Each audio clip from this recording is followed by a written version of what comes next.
Hi everyone, welcome back to my channel and our year to shine. Just fair warning that if you thought yesterday's topic was a little bit out there, this one will be equal or more to that. But we're going through Laurie McCammon's book enough, and the reason I say but is because she is trying to get us to look at this word enough and our feelings of being enough and about there being enough resources around us in this world from all different angles. So this is kind of an out there angle, and it's called the 100th monkey effect. You guys heard about this before? Because this was brand new to me. It's about the morphogenic field. She goes into detail about Sir Isaac Newton and how he observed this theory. I think it was out there before he actually, I guess, proved it. What he proved is that if, like, say it's like a gossip train. If I tell somebody something and then they tell somebody something and then it spreads and spreads and spreads, it's going to get to the point where everybody knows it. And in terms of like something being real or something being created, like, I mean, actually, look at some of the things in our world as far as like you can perpetuate something that's true or not true. And that's not Laurie's point, but she's trying to tell us about how did we get to this not enough story. And it's probably based on the fact that we changed the way we live because enough people talked about it, and we started to accept something as fact or as the social norm because it was like saturated enough into the society.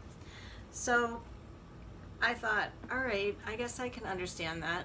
I made up the gossip one. She doesn't mention that, but like that's what I'm thinking. If I told somebody something and then it spreads enough, or if I made up something, same exact thing. Doesn't matter if it's true or not. So just like where we said, is scarcity real? Well, maybe there was no scarcity at one point. I mean, if you think about the creation story and you're in the Garden of Eden, they had everything they needed, and there was no scarcity. And then it obviously came to be an experience that they experienced, or they. And again, like I'm using Adam and Eve as an example, but like if they encountered other people and somebody else said like, oh, you better save your crops because the winter comes and you won't have any crops and there's not enough, and I mean, how does something start from nothing? So that's the 100th monkey effect. So I'm going to read a bit of it because it's hard to really explain without her words. So as people talk about something or it comes into reality, the idea transforms from a material object or a particle to a vibration, a wave form. As a waveform, the idea disperses everywhere, exhibiting non-local properties. At that point, the idea can be transferred to others, not by a slow method like practice and learning, but by instantaneous quantum means, appearing in what Rupert Sheldrake refers to as the morphogenic field, or the collective consciousness for all the instantaneous knowing. When the new idea appears in the morphogenic field, anyone could theoretically gain access to it and understand it instantly. Future generations would be born with an inherent understanding of it. An effortless tipping point happens in which the collective unconscious takes a quantum leap. So I've heard about this, about how the babies that are being born now, I'm not saying that they're born with the ability to know how to instant message and do all the technical stuff that they do, and maybe it's evolution, I don't know, but I've definitely heard studies about the fact that the new generations that are being born, it's like they just adapt to this world that they're in, which is so technology based, whereas like our parents or maybe even some in my generation, we were kind of like on the cusp when the internet was, you know, we were already in our 20s really when it came up. Maybe there's a little resistance or there's a learning curve. Like my dad was just telling me about his childhood. They didn't have running water in his house when he was growing up until he was in first grade. So think about that leap from that to all of a sudden, you know, people have these smart homes where he can walk in and say, turn on the lights, or he can even like program it from being away from home. So it's more of a leap when your experience is different. But the babies that are born now, it's like they just adapt. They know, like I remember my niece, you know, who's now 22, she knew how to do this really complicated thing that was like a DVD VCR stereo thing. I couldn't not figure it out, and I'd go over and try to babysit her, and she knew all the buttons to push, and she was like a year and a half, 2 years old. I mean, she was just like, she knew it. So I could see that it's like, I don't know, like this is actually saying that like a baby would be born already with that knowledge, and maybe that's true. And I mentioned past lives in the last video. Maybe it's like they carried something over from a past life too. And this is really out there, and I don't know that I believe in other planets and extraterrestrials and things like that, but you know, if you think about the time-space continuum, there's also been a lot with the quantum physics too about the fact that time may not be linear. So like, are some of these babies from the future? I mean, that's really out there. Anyway, lots to think about. So, could this capability be real? Laurie asks. Astronaut Edgar Mitchell conducted telepathy experiments while orbiting hundreds of thousands of miles away from the Earth on Apollo 14. The experiment consisted of him generating random symbols and telepathically beaming his thoughts to them to a person, or thoughts of them to a person on Earth who recorded the impressions that he received. So I mentioned ESP yesterday. It's kind of like that, right? In other words, their results confirmed, I skipped ahead. Their results confirmed that human telepathy operates independently of both time and space. In other words, it's quantum. I can't even imagine being a quantum physicist, but maybe it's really interesting because you're just studying these really out there things. And also they found that distance has no effect on how long a telepathic message takes to go from one person to another. So here he was on Apollo 14, and it was like he was miles away, but he could just instantaneously think about a triangle. And I mean, I don't know, they didn't give the example, but if he's thinking about a triangle, and then I'm assuming that if it was an experiment, like the person on Earth must have known to be like listening or sort of like tuned into the fact that like a thought or an image or something might come to them, because otherwise if they hadn't planned this ahead of time, how would they actually study it? Unless he did it to like his mom, and then he said, "Mom, while I was away, did you have any thoughts of anything?" She's like, "Wow, I was thinking about a chicken. I don't know why." I don't know. I have to look into that more. It's pretty interesting. So distance has no effect on how long a telepathic message takes to go from one person to another. And there's also no distortion in accuracy either, even if there's a distance like that. It suggests that by focused intention, ideas can be plucked from the 0 point. So the 0 point would be like where I said if scarcity had never existed before. That would be like the point. And so it's plucked from the 0 point field from anywhere in the universe instantly. So I wonder if that means that he was intuitively connecting with a bunch of people at the same time. You know, like say the triangle, for example. Was he on Apollo 14 and thinking of a triangle, and then 3 different people, like one in Australia, one in the United States, and somebody else in Tokyo, you know, they all got it at the same exact time? That's crazy. That's crazy. But I mean, this was actually studied. Yeah, it's crazy. But actually, it's not that crazy when you think about nature, because she brings up a point. So, well, and before she even brings up nature, she mentions that there are some Aboriginal tribes that utilize telepathy as a main form of communication, and not only with one another, but also with species. And that's a process that they call remote viewing. Evolutionary biologist and futurist, there's a futurist named Elizabeth Sahoutris. She notes that there are things like what's demonstrated with a flock of starlings. Like, you know, those blackbirds that you see that are all flocked together and they turn at the exact time and everything. It's like, have you ever thought about that? Are they talking to each other? Are they communicating? Is there like a vibrational thing? Like, how do they all know to turn and then take off at the same time? You know, have you ever thought about that? That's like a proven thing in nature as well. And think about fish, the same thing with fish swimming in schools. So that's evidence in the form of quantum communication. It's been with us since the beginning of time. If starlings, fish, and other indigenous brothers and sisters can do it, does modern man have the capacity to do it as well? Laurie says she does believe it so.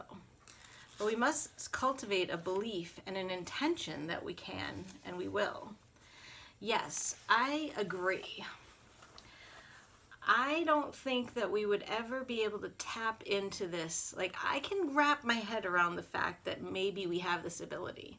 And I know one of my friends is watching this and had told me recently about a spiritual experience that she had in meditation, where she sort of like had this experience of what life was like in the future. And she said that humans weren't really talking anymore, that they were just communicating like this telepathically. And it's making me think of that. Like, maybe we will evolve in such a way where we don't need smartphones and we don't need to be instant messaging and things like that, because I could just be in the other room and think like, time for dinner, Johnny. And then Johnny would be like, oh, time for dinner. I don't know. It sounds totally out there. But then when you think about the way that they've studied this, and then when you think about it in nature, that makes sense. There's so much about nature that we don't even know, too, about the way animals communicate with sound and looks, and just in other ways that they don't have the quote-unquote language that we have. Yeah, it really makes you think. Let's see if there's any more I want to say. We must cultivate a belief and an intention so that we can get there. The Enough story predicts a rapid and exponential acceleration in our inherent capacity to perceive, from interconnectedness, which we talked about yesterday, a capability that there's a New Age teacher, Gary Zukav, calls multisensory perception. Yes, I've definitely heard of that, multisensory perception. And the Buddhist teacher, Thich Nhat Hanh, calls interbeing, which we commonly witness in ourselves and others, is intuition, instinct, hunches, and telepathy. As we start to consciously exercise these parts of ourselves that have been put aside by the Never Enough story, we will find that they come naturally and rapidly back to us. Then what we will find is that what the Starlings are doing is nothing unusual at all. It only looks like magic because we don't acknowledge the magic in our own intuitive capabilities, our natural way of sensing into the subtle. This awareness is a prerequisite to tapping into the enoughness that is there for all of us. Not intentionally planning it as an experiment, Laurie says, I can confirm that this dynamic form does exist. And she goes on to say, because I didn't really say this at the beginning of the book, but the reason that she felt compelled to write this book is because she basically had a divine message. And I didn't even read you the thing that came to her. It's 5 sentences. I am enough. I have enough. We are enough. We have enough. And enough, with the exclamation point. It's the name of the book. So that came to her in a telepathic way. And we talked last year about the fact that when you get more in line and in vibrational alignment with your your true essence and your soul. And we were learning all about the authentic self in our simple abundance year last year, that there would be times where you'd be like more open to these sort of messages that would come to you. Like I mentioned that I created Netflix, way before it existed. So I bet you can think of times, I mentioned yesterday too, it's like you're thinking of somebody and then you hear their message tone, or you think of somebody and then you just see them a little bit later. Or also, and she goes on to say things like, once you start thinking about this enoughness, and this is sort of like the law of attraction as well, like once you become aware of something, then you're going to start to see more evidence of it. And I've said this in other ways too. It's like what you believe, life is going to perpetuate. So if you can change your enough story to be feeling like there is enough, then you're going to start seeing that. Somebody else too that's watching also told me that now she keeps seeing the word shine everywhere this year because I've been talking about it. So there is a law like that's been also studied too, and I can't remember, it's I don't know who they attribute it to, but it is something like that. Like, you get a certain kind of car, you had really never seen it before, and then all of a sudden everywhere you go you see your own car, or it could be anything like that. Or you're thinking about somebody and then like you see them, like I said before. So I guess this is out there, but there are probably a lot of spiritual aspects to ourselves and our higher beings that, like, if we're here, spiritual beings having a human experience, there's things that we have yet to tap into. And maybe it's going to be these newer babies that are being born, or maybe it's us and we just have to sit and develop these things. Like, I think it would be kind of fun to do an experiment, and maybe I'll ask one of you guys who I'm friends with in non-YouTube life if we could do something like this, where it would be like, all right, on Tuesday at 3:00 I'm going to think of something, and then see if that person could do it. But I suppose the person that's giving and the person that's receiving, they don't really talk about the fact of being receptive, or there is that belief part of it too. Because I'm thinking now, like, if I asked one of you, I bet you'd be so worried about it not being right that you just overthink it, and then when I said, oh no, I was thinking about a deck of cards or something, oh, I totally thought of that, but I just didn't think that was right, so I changed my answer, So there would be a little bit of that ego that would have to be removed. I need to learn more about that experiment they did from Apollo 14. That's just, I can't believe, like, we don't know about that. We didn't learn about that in school. And I can see how it's kind of out there on the fringes of science. So I can see why they don't necessarily bring in the quantum physics into the classroom. Probably later in college and higher education, and doctorate degrees and things like that. But so that's today's topic. And I think if we think about it in terms of the enough story, that if enough of us, no pun intended, if enough of us started to just live as though there was enough, then eventually could we change that never enough paradigm that we're in? I don't see why not, but I just think it would probably take a lot, because our society just seems like so defined. Maybe we could go and all live together at a certain place and think about, like, the Amish or other sort of untouched groups of people living together in a more communal way. They're doing it. They're making crops, and it's like the whole village gets it. It's not out of the question. It's just definitely different. And do you want to be different? I don't know. Let me know your thoughts. And if this was way out there, I'm sorry. But there's just so many topics that she brings into this book, and I hope you're enjoying it. I'm really enjoying picking out the things that there are to bring to the channel. Thanks for being here. As always, please leave me a comment, because I love hearing from you guys. And I will see you on my next video. Have a good one. Bye-bye.